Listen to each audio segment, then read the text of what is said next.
నమస్తే అల్ఫాస్ కిచెన్కు స్వాగతం. ఈరోజు నేను చేసే వంట చికెన్ కబాబ్ అండి. చాలా టేస్ట్గా ఉంటుంది. మీరు ఒకసారి ఇంట్లో చేసుకొని చూడండి. దీన్ని ఎలా చేయాలనో మీకు చూపిస్తాను. దీనికి ఏమేమి ఐటమ్స్ కావాలనో చెప్తాను. నేనైతే అర్ధ కిలో చికెన్ తీసుకున్నానండి. దాంట్లో ఒక స్పూన్ అల్లం వెల్లుల్లి పేస్ట్ వేసుకున్నాను. 5 పచ్చిమిరపకాయలు, కరివేపాకు, బాషా గరం మసాలా, కబాబ్ పౌడర్ ఒక అర్ధ స్పూను, గుంటూరు కారము ఒక స్పూన్ వేసానండి. పసుపు పావు చెంచా, ఉప్పు తగినంత వేసుకోవాలి. చికెన్ మసాలా పౌడరు ఒక స్పూన్ వేసుకున్నాను.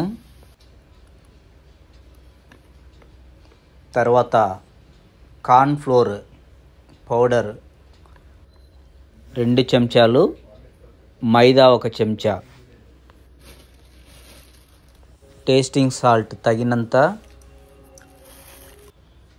ఫుడ్ కలర్ తగినంత వేసుకోవాలి. ఫుడ్ కలరు ఆప్షనల్ అండి. మీరు వేసుకోవాలంటే వేసుకోవచ్చు, వద్దంటే మానేయచ్చండి. దీనికి తగినంత ఫుడ్ కలర్ వేసాను. 1/2 కేజీకి ఒక గుడ్డు వేస్తున్నానండి.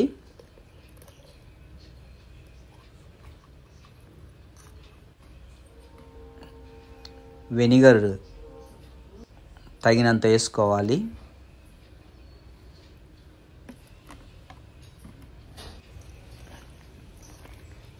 చూడండి, అన్ని పౌడర్స్ ఐటమ్ వేసుకున్న తర్వాత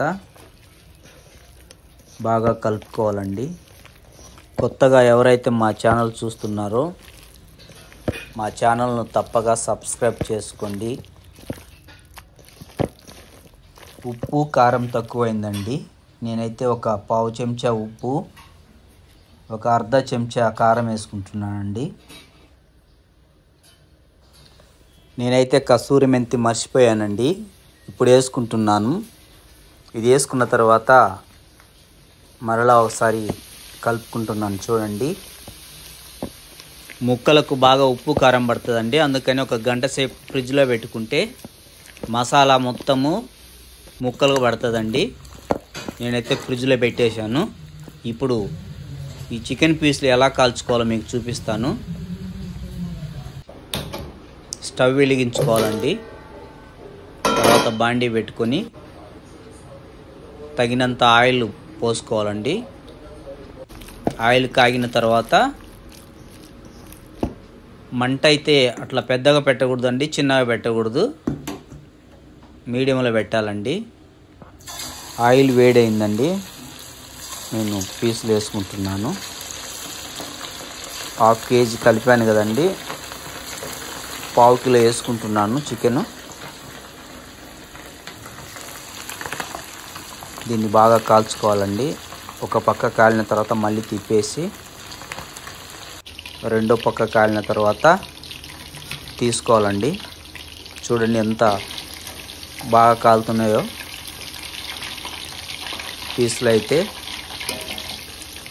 బాగా కాలాయండి.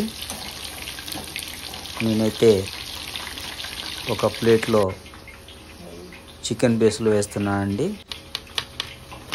చూడండి, చూడటానికి ఎంత క్రిస్పీగా ఉన్నాయో. మీరు కూడా మీ ఇంట్లో రెడీ చేసుకోండి తప్పక. నేనైతే చూపించిన ప్రకారం మీరు మసాలా ఐటెం వేసుకొని మీ ఇంట్లో రెడీ చేసుకోండి. ఎలాగుందో కామెంట్ చేయండి, లైక్ చేయండి, సబ్స్క్రైబ్ చేయండి. Thank you for watching.